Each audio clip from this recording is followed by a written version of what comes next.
दोस्तों नमस्कार, मैं सुबोध कुमार। आप देख रहे हैं खबर नेशनल टाइम्स। उत्तर प्रदेश से जयंत चौधरी और अखिलेश यादव को लेकर बड़ी खबर।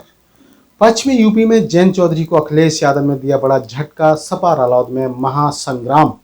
ये महासंग्राम क्या है, आइए डालते हैं इसके लिए इस खबर पर एक नजर। पश्चिमी यूपी का मुजफ्फरनगर राजनीति के केंद्र बिंदु में रहता है। मुजफ्फरनगर लोकसभा से पश्चिमी यूपी में बीजेपी के खिलाफ जयंत की तैयारियों को अखिलेश यादव ने झटका दिया है। जयंत के गढ़ मुजफ्फरनगर में अखिलेश यादव ने लोकसभा प्रभारी घोषित कर खेला कर दिया है। अब ये चर्चा जोर पकड़ने लगी है कि मुजफ्फरनगर लोकसभा सीट पर जयंत और अखिलेश में महासंग्राम हो सकता है।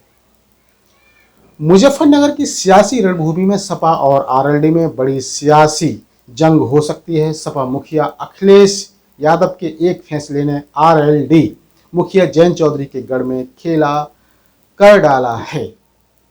इससे जयंत चौधरी ही नहीं बल्कि आरएलडी के नेता और कार्यकर्ता भी गुस्से में हैं।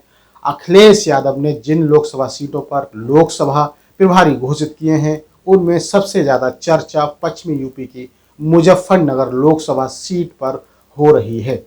यहां से सपा ने हरेंद्र मलिक को लोकसभा प्रभारी घोषित कर जयंत के सामने एक बड़ी चुनौती खड़ी कर दी है। सपा के नेता मुजफ्फरनगर लोकसभा सीट बेहद अहम मानकर सबसे मजबूत दावा ठोक रहे हैं और साथ ही ये कहकर भी डैमेज कंट्रोल कर रहे हैं कि बीजेपी को हराएंगे और अखिलेश जयंत प्रत्याशी पर आखिर फैसला लेंगे। अखिलेश ने मुजफ्फरनगर में हरेंद्र मलिक को बनाया प्रभारी।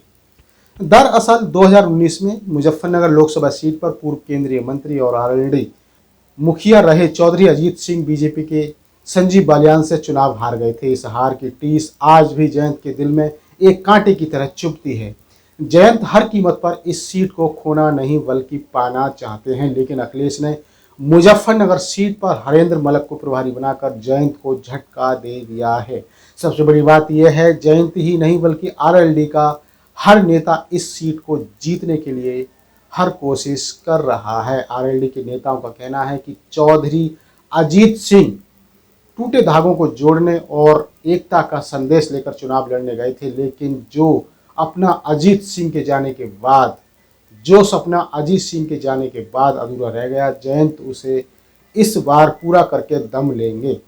पश्चिमी यूपी में ये चर्चा जोर पकड़ रही है कि जब सपा आरएलडी में गठबंधन है तो फिर जयंत से पूछे बिना मुजफ्फरनगर लोकसभा प्रभारी कैसे घोषित कर दिया गया, जबकि बागपत को इस घोषणा से अछूता रखा गया।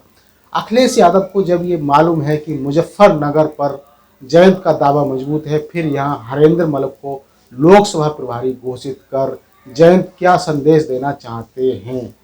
बीजेपी के नेता सपा आरएलडी में दिख रही भविष्य की इस तकरार पर निशाना साध रहे कि जनता का आशीर्वाद उनके साथ है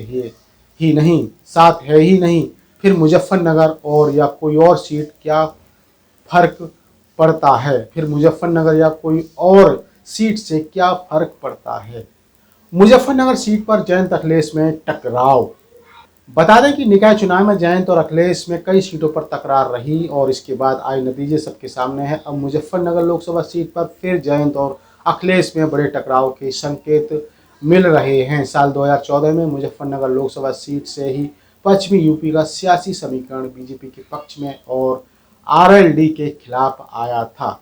जयंत इसी मुजफ्फरनगर से 2024 में नई संजीवनी तलाश रहे हैं, लेकिन ऐसे में अखिलेश के हरेंद्र मलिक दाव ने न सिर्फ जयंत के लिए चुनौती और मुश्किल खड़ी कर दी है बल्कि बड़े महासंग्राम के संकेत भी दे दिए हैं। अब अखिलेश अपना फैसला बदलेंगे या जयंत चौधरी का फैसला अंतिम होगा, यही गठबंधन का भविष्य तय करेगा। तो दोस्तों ये थी बड़ी खबर उत्तर प्रदेश से जयंत चौधरी को लेकर। इसी तरह की खबरों से जुड़े रहने के लिए हमारे चैनल खबर नेशनल टाइम्स को जरूर सब्सक्राइब करें। सब्सक्राइब करते समय बेल आइकन जरूर दबाएं जिससे कि आपके पास खबरों के नोटिफिकेशन आते रहें। तो मैं सुबोध कुमार फिर आऊँगा एक नई और बड़ी खबर को लेकर। तब तक के लिए धन्यवाद, नमस्कार।